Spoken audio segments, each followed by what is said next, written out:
Ibu-ibu kalau membuat kopi untuk suami lain kelas. Lain. Ya itu. Kadang-kadang sebagian ibu enggak. Pulang suaminya membecak. Awih sangatnya hari panas serupa kini kau hendak hujan-hujan. Iya kan?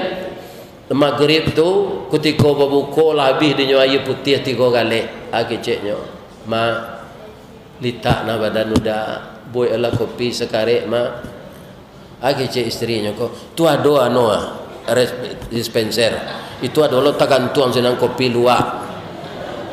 Buik salah seorang kau anak menangis adennya kau buik. Itu tidak ikhlas. Kalau anak menangis, itulah biasa satu mah. Kutikonyo ketek. Ambo limu anak ambo aku tiko ketek panangis satu. Lamo pelakiannya anian sana.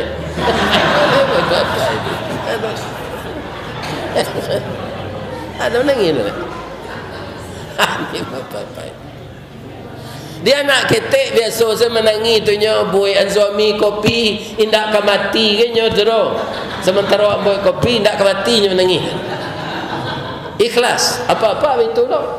Magi belanja ke ibu walaupun itu kewajiban supaya dua pak dapat niatan sedekah. Waduh sebagai laki-laki bininya minta pitih ke biasa tu. Hanya lambu yang dompet tu. Apa cik tu ada dompet. Ya kan?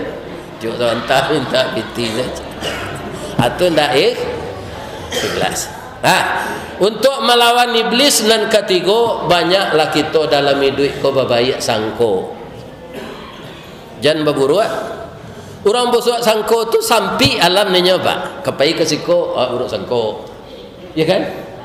Tu dia bawa orang makan ke kedai Pak Muslim. Awak lah buruk sangko lo ke makanan. Ko darah tinggi, ko darah kembiang macam. Nyoba lo orang makan mi abui, anyo baca empang kun yang talu anyo. Aku kolesterol aja. Nyoba lo orang makan ke rumah makan kampung ada sayur bayam sinan. Ko asam urat. Lapa buruk sangko saya ke makanan. Iya kan? Memakan ko jangan banyak itu. Kalau banyak, ia jadi penyakitnya. Ambo kalau gulai kambing tu pak lama dembo, nan tak boleh dimakan tu kambing mata. Baunya saya tidak segel. Tapi kalau lah dimasak orang makan. Kalau buruk sangko tu taruh nang ka dimakan awak ragu, ya kan? Awak berdatak seti ke orang ikut-ikut nang kata jadi tidak boleh buruk sangko. Kalau awak baik sangko dalam hidup kau pak, cari dapat orang bercukur rambut. Orang cukur rambut itu kan nyalanya guntiang dek tukang cukur, ya kan? Terakhir beko kan nyo pisau lah. Nyotilan tangan orang ko di kursi deh. Ya kan? Sudah tu nyebitum pisau. Ada lo jangik kan nyebitum. Lai ada orang bercukur tu nalari. Bukannya dah biar dia tukang cukur ke mah. Akarano nyo babayak sangko tukang cukur ko ndak ka mangarek li nyo do. Tapi ka mangah. Kamambarasihan bulu. Kalau ambo jo Pak Imam gua ala tambahin tiang tukang cukur apa? Batu janggui bapanjangan. Ikan lah kurang kerja tukang cukur. Kalau di Makkah pak, ndak ambo tukang cukur tu ada orang banyak. Gunting rambut, cik lupanya. Membuang janggui, cik lupanya. Paremannya tukang cukur di Makkah. Ndak ambo sekaligus sepuluh dewan.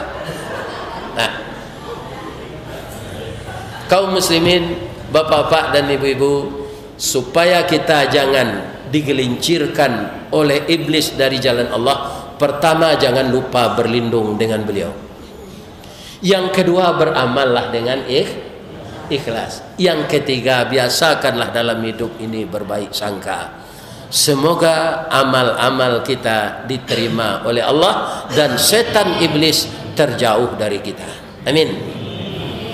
Subhanaka Allahumma rabbana wa bihamdika asyhadu an la ilaha illa anta astaghfiruka wa atubu ilaik. Billahi taufik wal hidayah. Assalamualaikum warahmatullahi wabarakatuh.